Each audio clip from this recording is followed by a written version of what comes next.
Donc voilà, donc on va repartir sur le montage, parce qu'apparemment j'ai eu des retours comme quoi il n'y avait pas assez de son.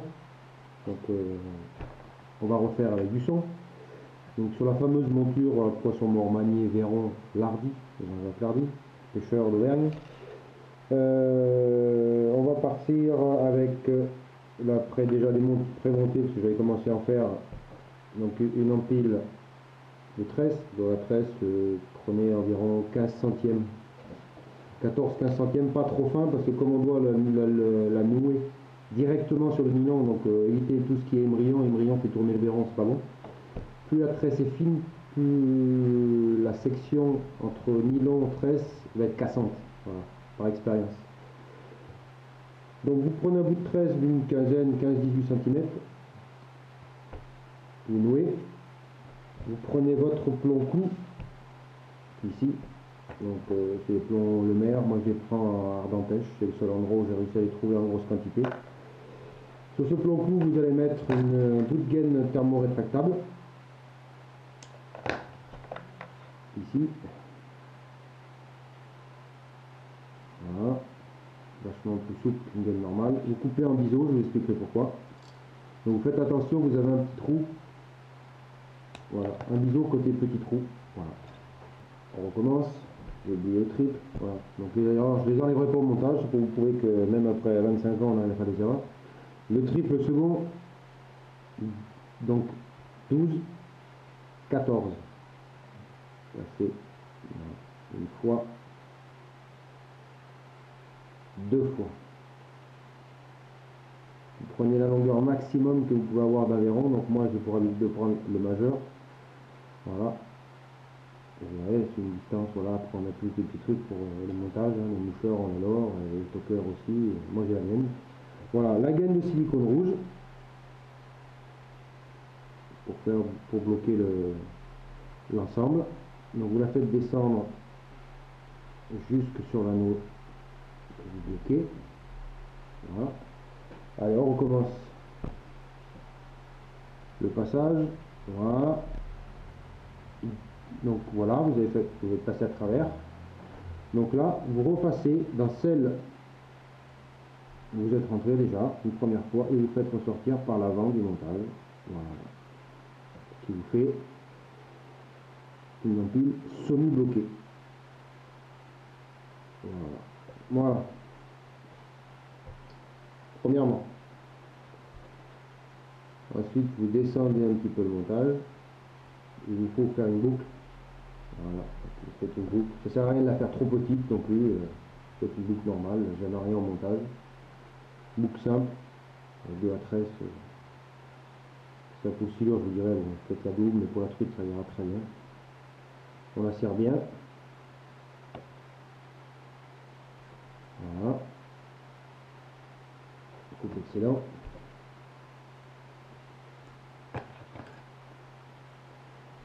On revient mettre le nœud de la boucle, voilà, contre le montage. On enlève la gaine. Et voilà.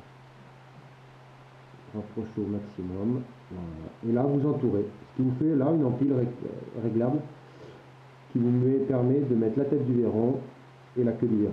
Vous allez voir après au montage. Là, vous enroulez, vous enroulez. Là, ça vous donne la distance entre les deux trucs. Et pour bloquer le tout, on pousse à fond.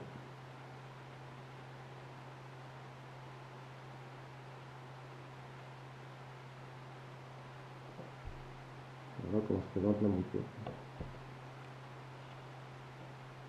L'inévitable tube de cuivre de notre ami Albert. Le trou que vous avez en bas, vous faites passer et vous faites ressortir à l'extérieur. Alors vous prenez toujours l'extérieur, vous faites rentrer toujours par le côté montage, le côté qui va vers la ligne, pas le côté vers les hameçons, le côté vers la ligne. Voilà, c'est mieux pour tenir le Véron. Vous verrez qu'en action de pêche, le Véron sera mieux tenu. On coupe. Voilà. Voilà le montage. Une monture à Véron mort, Jean-Jacques Lardy. Voilà. Là, avec ici, une chevrotine.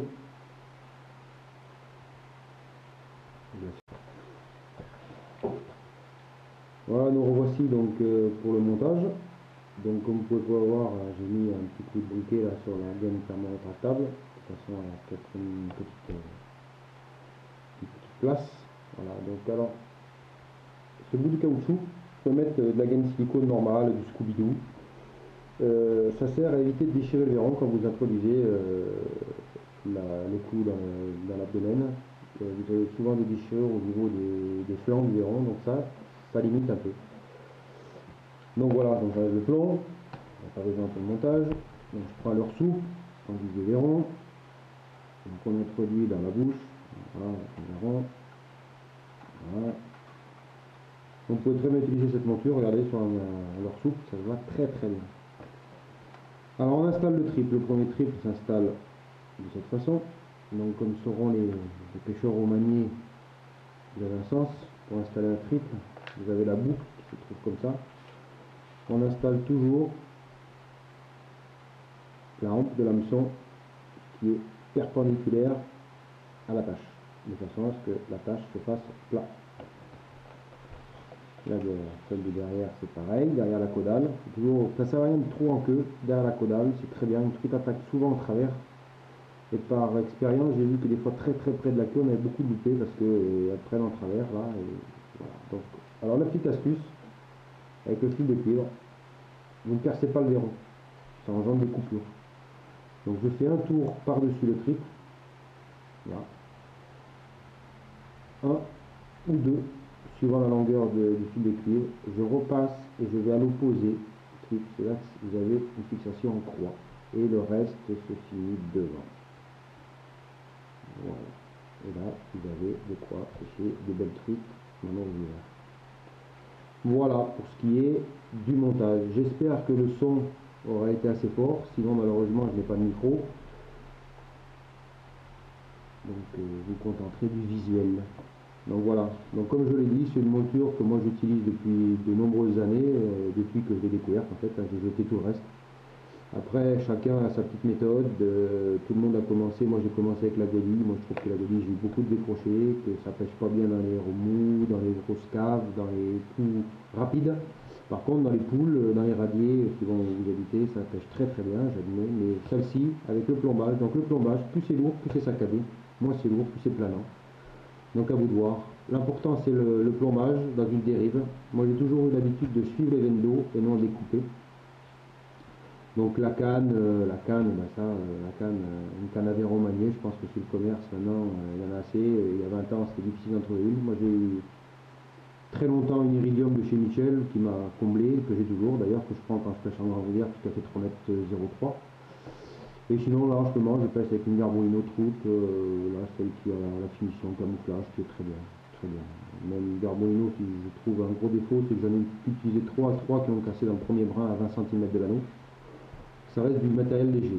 Donc voilà, après pour tout ce qui est montage, c'est pas difficile. Hein. Le corps de ligne à 16 centièmes, ça tâche ici. Pas d'émerillon, ne mettez pas d'émerillon. L'émerillon, ça favorise la rotation du verron et un verron qui tourne, la truc comme pas.